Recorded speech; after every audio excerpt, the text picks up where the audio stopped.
Bismillahirrahmanirrahim. Nahmaduhu wa nusalli ala rasulil karim wa ala alihi wa sahbihi ajmain. Alhamdulillah, hadirin jamaah Masjid At-Taqwa yang sama-sama mengharapkan ridho dan ampunan Allah Subhanahu wa taala. Lagi dan lagi kita bersyukur kepada Allah Subhanahu wa taala yang mana Allah masih istiqomahkan kita dalam suasana ketaatan kepada Allah Subhanahu wa taala. Allah masih menyampaikan diri kita dari Jumat kemarin pada Jumat hari ini semata-mata ini adalah tanda kasih sayang Allah Subhanahu wa taala kepada diri kita. Bagaimana Allah menginginkan diri kita ini bisa selamat di dunia dan di akhirat, mempersiapkan daripada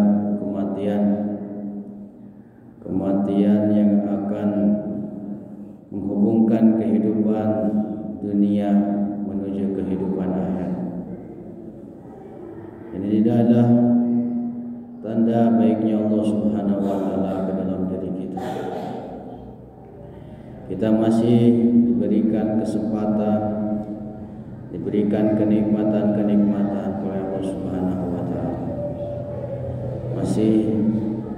Mata kita masih diberikan kesempatan untuk melihat dunia ini oleh Allah Subhanahu wa taala. Karena yang memberikan mata adalah Allah Subhanahu wa taala.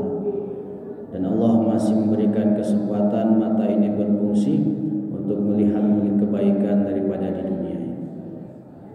Begitupun alhamdulillah hari ini Allah masih berikan kita kaki yang masih digerakkan ke dalam perkara-perkara kebaikan. Begitu juga tangan yang masih Allah gerakkan. Karena bagi Allah Subhanahu wa taala sungguh sangat-sangat mampu dalam sekejap mata merubah suasana dan keadaan seperti hal yang tidak kita inginkan. Allah mampu tiba-tiba mencabut daripada kenikmatan mata ini dalam sekejap saja. Yang tadinya bisa melihat tiba-tiba tidak bisa melihat lagi. Begitupun kaki kita yang tadinya bisa bergerak, Allah mampu untuk mencabut daripada nikmat daripada kaki ini yang tadinya bisa bergerak, akhirnya tidak bisa bergerak lagi. Begitupun Allah mampu mematikan kita hari ini. Saat ini juga Allah mampu. Tetapi Allah masih memberikan kesempatan kita, masih diberikan mata dengan penglihatannya, kaki dengan geraknya, tangan dengan geraknya. Dan Allah masih berikan tubuh kita dengan nyawanya. Semata-mata ini tanda kasih sayang Allah Subhanahu wa taala kepada diri kita. Bagaimana Allah ingin diri kita ini bisa mendapatkan kesempatan yang terbaik, yaitu mendapatnya ridho Allah Subhanahu wa taala. Untuk itu mari kita sama-sama belajar perbaiki daripada kehidupan di alam dunia ini yang sementara saja. Tidak akan lama lagi kita akan bertemu dengan Allah Subhanahu wa taala. Karena 100 tahun ke belakang kita belum ada di alam dunia ini. Dan yakin pasti 100 tahun yang akan datang kita sudah tidak ada di dunia ini. Dan ini kita harus renungkan dengan baik-baik bahwa dunia ini hanya sementara saja. Apa yang kita kumpulkan hanya sementara, apa yang kita nikmati sementara. Tapi nanti kehidupan di akhirat yang abadan abada, yaitu akan selama-lamanya, ada awal tidak ada akhir. Dan ini yang harus kita pikirkan. Kita yang berkehidupan di dunia yang sementara saja kita persiapkan luar biasa. Kita mau mati-matian untuk mempersiapkan kehidupan di alam dunia yang mungkin terkadang kita belum pasti kehidupan kita bisa senang di alam dunia. Karena sesungguhnya kesenangan hanya ada di tangan Allah Subhanahu wa taala. Dan belum pasti ketika kita meninggalkan perkara-perkara agama dijamin bakal kita bisa bahagia di alam dunia. Ini belum tentu karena kebahagiaan ada di genggaman Allah Subhanahu wa taala. Begitu mari kita sama-sama belajar meyakinkan diri kita bahwa Allah Subhanahu wa taala Maha segala-galanya. Segala yang sudah dipastikan, yang ditakdirkan oleh Allah Subhanahu wa taala, yang sudah dijamin oleh Allah Subhanahu wa taala, ini sudah menjadi kepastian bahwa kita akan diberikan oleh Allah Subhanahu wa taala. Begitu mari kita sama-sama yakinkan diri kita. Karena apa? Karena kesuksesan, kebahagiaan di alam dunia ini yang sementara dan nanti di akhirat yang selama-lamanya hanya ada dalam amal agama yang sempurna. Agama yang mana? Hanya agama yang dibawa oleh baginda Rasulullah sallallahu alaihi wasallam. Karena nanti dalam keterangan alim ulama sampaikan agama ini akan terbagi menjadi 73 golongan. Tapi hanya satu saja yang akan mendapatkan keridhaan Allah Subhanahu wa taala. Siapakah mereka? Bukan seorang alim ulama saja yang akan mendapatkan keridhaan Allah Subhanahu wa taala. Bukan orang-orang yang hebat saja yang akan mendapatkan keridhaan Allah Subhanahu wa taala. Satu golongan yang akan mendapatkan keridhaan Allah Subhanahu wa taala ialah bagaimana satu golongan ini bisa memikirkan 72 golongan ini sama-sama bisa masuk surga tanpa hisab. Siapapun itu, siapapun diri kita, entah kaya, entah miskin, entah pejabat, entah orang biasa, tapi ketika kita mengikuti apa yang dicontohkan baginda Rasulullah SAW, maka kita bisa mendapatkan kesempatan yang agung, yaitu mendapatkan keridhaan Allah Subhanahu wa taala. Karena Allah sudah mencontohkan kepada diri kita sebagai umat akhir zaman yang memiliki kesempatan menjadi umat baginda Rasulullah SAW. Allah contohkan kepada 124.000 manusia biasa seperti kita, yaitu para sahabat yang dulu hidup sejaman dengan Nabi SAW.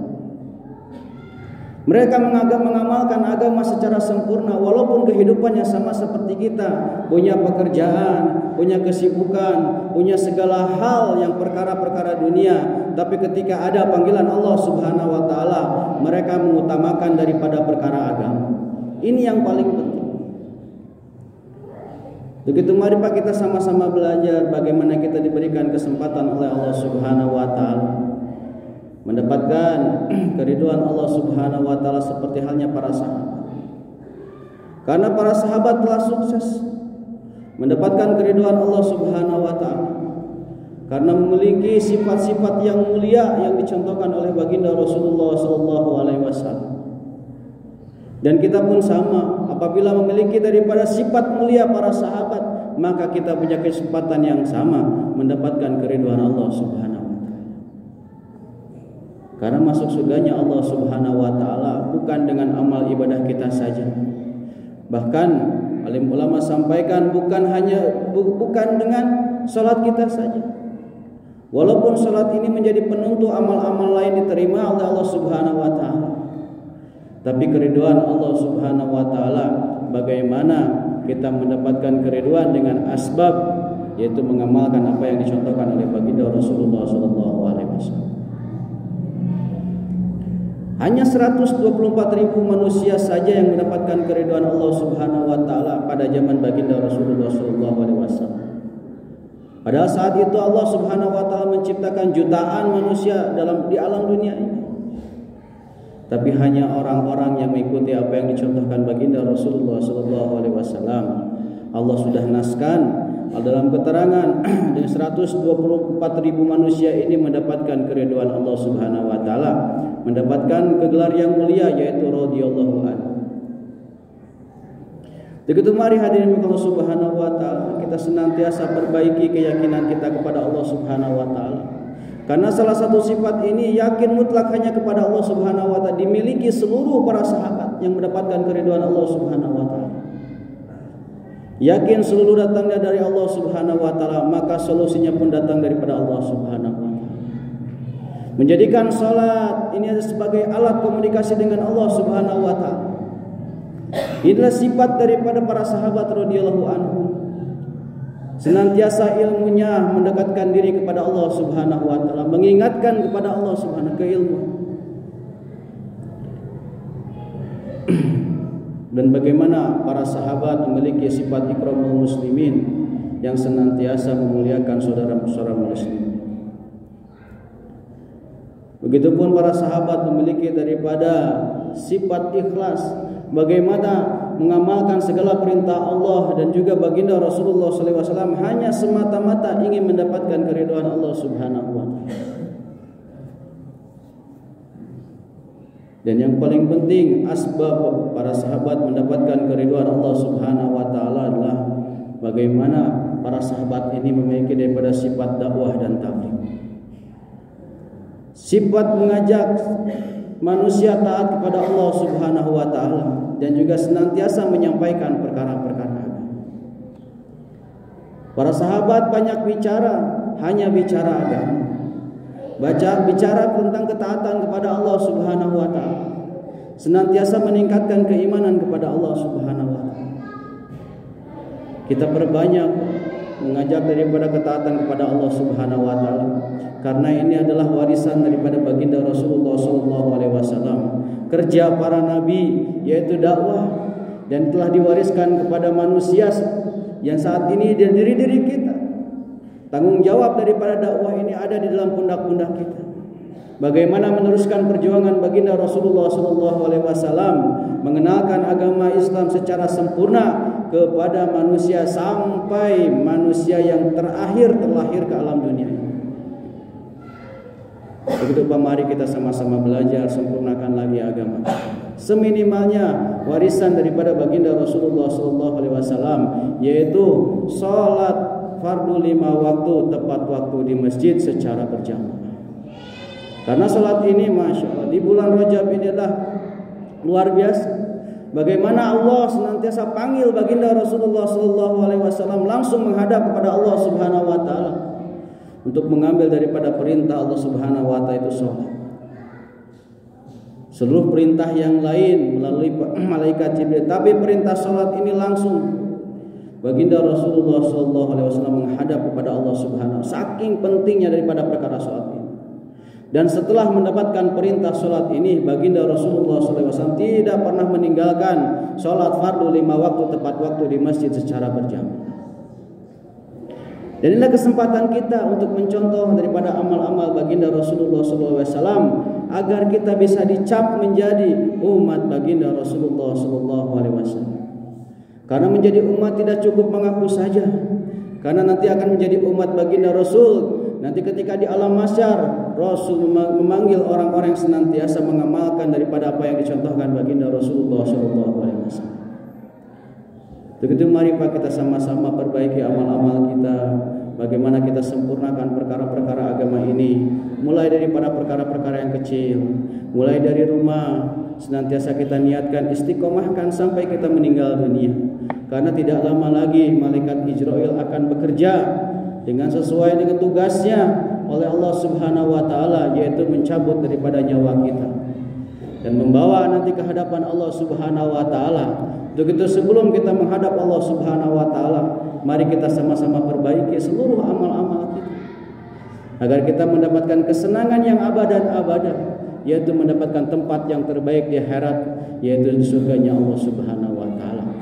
Jangan sampai kita mendapatkan kehinaan, kesusahan di akhirat yang selama-lamanya, yaitu di dalam nerakanya Allah Subhanahu wa taala. Asbab kita lalai mengamalkan seluruh perintah Allah Subhanahu wa taala. Begitu mari kita sama-sama belajar sempurnakan daripada perintah-perintah Allah Subhanahu wa taala yang ada di dalam Al-Qur'an. Sedikit demi sedikit kita belajar amalkan. Yang mampu kita amalkan segera kita amalkan. Yang belum mampu pelajari lagi, belajar lagi kepada alim ulama agar menyempurnakan daripada seluruh amal-amal yang diperintahkan oleh Allah Subhanahu wa taala.